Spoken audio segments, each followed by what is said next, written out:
All right, Packers at Bears. Bears 1.5-point favorites on the road here. 45.5 points is the over-under. The matchup that's going to decide this is the Bears running game against the Packers run game. The Packers run defense without Micah Parsons was disgustingly bad in weeks 16 and 17 before obviously they didn't play anyone in week 18. 457 yards and 5.8 yards per carry across 2 games. 38% of runs on this Packers run defense over that span went for first downs. 54.1 success rate. That was the worst in the NFL over that 2-game span. And yeah, I mean, it was 2 good rushing offenses. It was the Bears. It was the Ravens. Those are good rushing offense. But here, you're facing a good rushing offense again. You're facing the Bears again. They're 3rd in success rate this year. They're 6th in EPA per rush. It's going to be freaking tough. I don't know what their recourse is other than just putting a lot of dudes in the box. We've said it all year long that they got by. Micah Parsons did a lot of heavy lifting for this team. Got by a lot via scheme.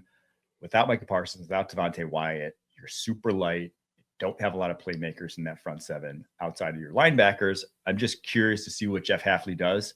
But if their run defense looks like what it did in week 16, 17, just good night. I think you're going to have to win a shootout at that point. And it's tough because, like you said, without Micah Parsons, without Devontae Wyatt, the way that they were able to win in the run game is by slanting, is by winning with quickness across the face. But your 2 quickest players on the defensive line are now gone. You don't have that ability. Now you just have guys who are they're either big and slow in Rashawn Gary, Lucas Van Ness, or they're small and also can't get across face. But the problem is you'd rather be big and slow at defensive tackle than big and slow on the edge because you're just going to get hammered. And I think that's where the Packers have ended up where, like we said, even with Micah Parsons, they were pretty light up front with defensive tackles. And now you don't have that impact player in Parsons. You don't have Devontae Wyatt. I wonder how much Quay Walker plays sort of like an edge role in this game where like they reduce Lucas Van Ness to the inside, they walk Quay Walker down, walk Edgerrin Cooper down, and just try and create some form of just chaos with your linebackers. Try and create negative plays because this Bears run game is so dynamic. It's so fun to watch. And it's fun to watch Ben Johnson sort of pull the strings on this run game to always create open lanes. And then I think Kyle Monunga and DeAndre Swift are playing Monunga is a rookie, so I can't say he's playing the best football of his career, but DeAndre Swift is absolutely playing the best football of his career this season. It's funny why you're saying that. I was really thinking about, because you said the Packers defensive ends are slow, and they are. But we don't really have, so for speed terms, we have, straight line speed terms, we have fast, we have lateral speed terms, we have, agile. We don't really have the same for antonyms for those, because in my head, I'm like, just as like draft analyst guy, I'm like, Lucas Van Ness and Rashawn Gary ran 4.58s coming out. Like they are objectively straight line, linearly explosive. They are also objectively horribly unagile. They cannot change directions. That's where they're going to get exposed, is that ability. But we call both slow. We call the opposite of both slow. There's no I guess stiff, but I don't think stiff's quite the right word for not agile. We need a unagile. Is that the antonym for agile? We need more descriptors here on the opposite end, because we have all these superlatives we get to in the scouting community for positives for guys, but I feel like we just revert back to a lot of the same terms for the opposite end.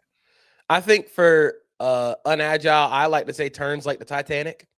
So yeah. I think that's sort of where Van Ness and Gary, and even with Lucas Van Ness running a 4.58, his 10-yard split was also sort of just okay, and that's sort of where which is a wild. Yeah, he really gassed out that 20, 30, 40 yards. Which is exactly where you want. It's exactly where you want a defensive end. You want a defensive end that can run 40 yards down the football field, but can't do anything in the first 5 to 10 yards. Oh yeah, if you're looking to chase down a running back 40 yards downfield, Lucas Van Ness is your guy. Rashawn Gary is your guy. But those first 10 yards is where it really sort of shows up with Van Ness, and sort of the lack of agility as well, because you don't really have that ability to change direction. They're good at setting the edge, but once you let them leave them unblocked, they have to try and make plays as sort of like that surf technique where they're sliding across, trying to squeeze a gap, and you force them to make a decision. You know, you have to defend the bootleg or you have to crash out on the run game. I don't think they're quick enough to make that decision. I think speed and quickness are different. So Yeah. I think Van Ness, Gary are fast, but they're not quick. And that's what they miss with Micah Parsons, his quickness. So Yeah. I think this could be a game where they have Clay Walker, Edgerrin Cooper be sort of de facto edges in this game because they have to slow down the run game. They have to try and force this offense into just standard drop back scenarios. Yeah. Last time around, they actually used Edge Cooper off the edge more than ever. I mean, he was kind of like their strong side linebacker, 15 snaps of that, more than he did all season long.